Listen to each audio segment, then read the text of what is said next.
Mamma's and papa's, कैसे आप सब। मैं शिल्पी आप सभी का स्वागत करती हूँ मेरे चैनल श्रीजीत व्लॉग्स में। आज हम बात करने वाले हैं 8 मंथ ओल्ड बेबी माइलस्टोन्स के बारे में। आपका बेबी 8 महीने का हो चुका है और इस वक्त आपके बेबी को कौन कौन से माइलस्टोन अचीव कर लेने चाहिए, आज हम उसके बारे में बात करने वाले। अगर मैंने अपने प्रीवियस वीडियोस में भी कहा है, ये वाले वीडियो में कह रही, ये कोई गाइडलाइन नहीं है। हर बच्चा अलग होता है, हर बच्चे की ग्रोथ अलग होती है और ये वीडियो मैं प्रॉपरली सिर्फ अपने बेबी के एक्सपीरियंस से ही बना रही हूँ। So now let's get started. सबसे पहली चीज हम स्लीप की बात करते हैं। तो अभी भी आपका बच्चा 12 से 14 घंटे की नींद लेता है और 2 से 3 नैप्स लेता है। उसमें से एक नैप होता है दोपहर का जो 2 से 3 घंटे का होता है और एक नैप होता है रात का जो बहुत ही बड़ा था। कम से कम 7 से 8 घंटे बच्चे सोते हैं, सिर्फ फीडिंग के लिए ही वो बीच में उठते हैं। अभी बात करेंगे वेक विंडो के बारे में। तो बच्चों का जो वेक विंडो है वो अभी बढ़ गया है। जहां पहले वो सिर्फ 1.5 घंटा जाग पाते थे, फिर 2 घंटे, फिर 3 घंटे, अभी 3 से 4 घंटे तक वो जाग लेते हैं और बहुत ही ज्यादा एक्टिव होते हैं। नेक्स्ट बात करें क्रॉलिंग के बारे में। तो बच्चे अब बहुत डबल स्पीड में क्रॉलिंग करते हैं, फटाफट एक जगह से दूसरे जगह चले जाते हैं। उनके जो लेग की स्पीड है, जो हाथों की स्पीड है, वो बहुत ज्यादा बढ़ चुकी है। एक और चीज आप नोटिस करेंगे, बच्चे भी बहुत अच्छे से कम्युनिकेट करने लगे हैं।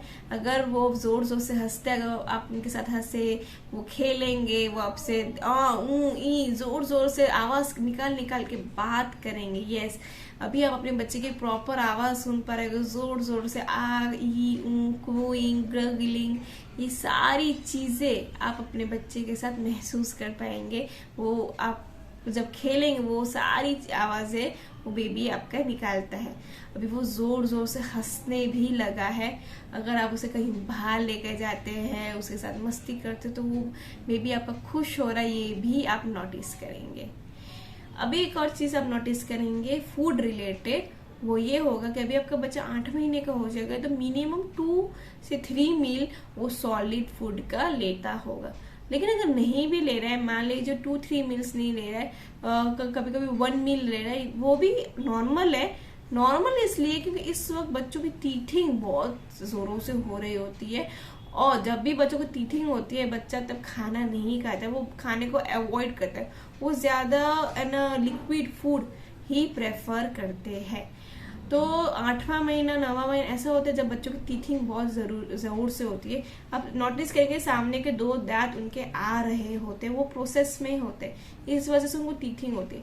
क्योंकि फिर भी आपका बेबी को है ना कम से कम 2 मील सॉलिड्स तक वो मतलब देने की कोशिश करना है। अगर नहीं लेते which is okay, force feed नहीं करना, क्योंकि बच्चे अपने आप रूटीन में आ जाते हैं। यानी कि मान लीजिए एक हफ्ता ऐसा होगा बच्चे ने 2-3 मील सॉलिड्स के लिए, बाद में एक हफ्ता ऐसा आएगा जिसने बच्चे ने 0 सॉलिड फूड लिया, सिर्फ दूध पे वो डिपेंडेंट है, विच इज अगेन ओके। क्योंकि जैसे उसकी टीथिंग खत्म होगी, जैसे वो उसको अपने इसका जो इरिटेशन है वो खत्म, वो अगेन फूड लेने लगेगा। आपको उसके लिए टेंशन नहीं लेना है। तो इस वजह से उनके जो फीडिंग पैटर्न्स है उसमें थोड़ा चेंज आता है, लेकिन अगेन मिल्क उनका मेन फूड है तो दूध तो उनको देना ही देना है। अब आपके बच्चे जो है वो इमोशनली भी स्ट्रांग होने लगे, यानी कि अगर आप हैप्पी है तो आपका बेबी भी हैप्पी रहेगा। अगर आपके घर में थोड़ा सैडनेस है, आप थोड़े सैड है, बच्चा अगर किसी को रोते हुए देखता है तो वो भी थोड़ा सैड हो जाता है, थोड़ा इमोशनल हो जाता है। यानी कि बच्चा अभी आपसे इमोशनली भी कनेक्ट करने की कोशिश कर रहा है। एक और चीज आपको सबसे ज्यादा ध्यान रखनी है, अभी आपका बच्चा उस स्टेज में है जहाँ पे सबसे ज्यादा वो आपसे कनेक्ट करने की कोशिश करेगा, आपसे बात करने की कोशिश करेगा, आपसे कम्युनिकेट करने की कोशिश करेगा।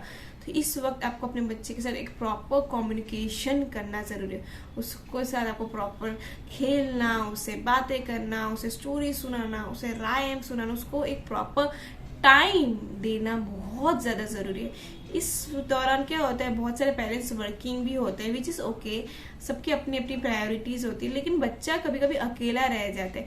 यानी किसी भी नैनी के साथ अपने अपने बच्चे को छोड़ दिया है अकेले और आप जॉब पे करते हैं, ये क्या होता है कभी कभी बच्चे पे एक बुरा इफेक्ट भी पड़ता है। बच्चे को इस स्टेज में ऑटिज्म होने के चांसेस बहुत ज्यादा रहते हैं। यानी कि 1 साल बाद जब बच्चे समझने लगते हैं, 8 महीने बाद, 9 महीने बाद जब बच्चे समझने लगते हैं, अगर उनको प्रॉपर केयर ना मिले, प्रॉपर वो कम्युनिकेट ना कर पाए, प्रॉपर एनवायरनमेंट से जुड़ ना पाए, प्रॉपरली वो अगर सोशल ना हो पाए, अगर वो घर में ही रहते हैं, प्रॉपरली वो कहीं बाहर नहीं जाते हैं, तो इस वक्त सबसे ज्यादा डर होता है बच्चे को ऑटिज्म हो जाने का, ऑटिस्टिक हो जाने का। ऑटिज्म के ऊपर मैंने एक बहुत ही अच्छा डिटेल्ड वीडियो अपने चैनल पे बनाया है, इसका लिंक मैं आपको डिस्क्रिप्शन बॉक्स में दे दूंगी। तो ये एक ऐसा स्टेज है जहाँ पे आपको अपने बच्चों को बहुत ध्यान रखना जरूरी है, बच्चा अकेला ना रह जाए। अगर आप एक जॉइंट फैमिली में रहते तब तो कोई टेंशन नहीं है, अगर आप एक सिंगल पेरेंट है तो आपको उस हिसाब से अपने बच्चे को रखना है कि आपका बच्चा अकेला ना रह जाए, वो सोशली बहुत ज्यादा एक्टिव रहे। एक और चीज आपको देखना है, इस दौरान आपका बच्चा आपसे प्रॉपर कम्युनिकेट करना सीख ही जाता है 8 महीने के दौरान। यानी कि कम्युनिकेशन यानी कि बातें करना नहीं, लेकिन अगर आप उसे हंसाएंगे तो वो आपको हंसेगा, अगर आप उसको बुलाएंगे तो वो आपकी तरफ देखेगा, अगर कोई आवाज होगी वो उस तरफ उसका ध्यान देगा।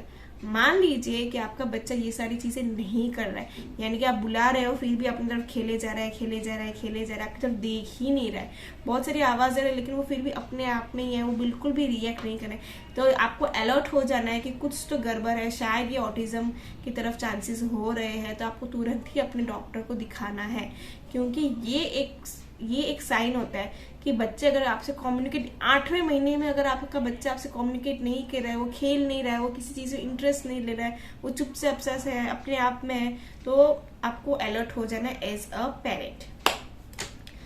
नेक्स्ट थिंग, बच्चे क्रॉलिंग बहुत जोर से कर रहे हैं तो फिर आपको अपना जो बेड है वो भी देख लेना है कि बच्चे कहीं से गिर ना जाए। आपके अपने बेड बैरियर्स भी आपको लगा लेने चाहिए, क्योंकि बच्चे के गिरने के चांसेस ज्यादा होते हैं। अगर बेड हाइट में है तो उससे भी गिरने के चांसेस बच्चे के ज्यादा रहते हैं, तो उसके हिसाब से आपको अपने प्रिकॉशंस ले लेने चाहिए। सारे शार्प चीजें आपको दूर रखनी चाहिए बच्चों से, क्योंकि बच्चा भी आपके क्रॉलिंग कर रहा है। छोटी छोटी जो गोटियां है वो सब भी आपको देख लेनी चाहिए, क्योंकि बेबी क्रॉलिंग स्टेज पे है, और क्रॉलिंग स्टेज पे बच्चा हर चीज मुंह में देता है, हर चीज उसको मुंह में देना होता है।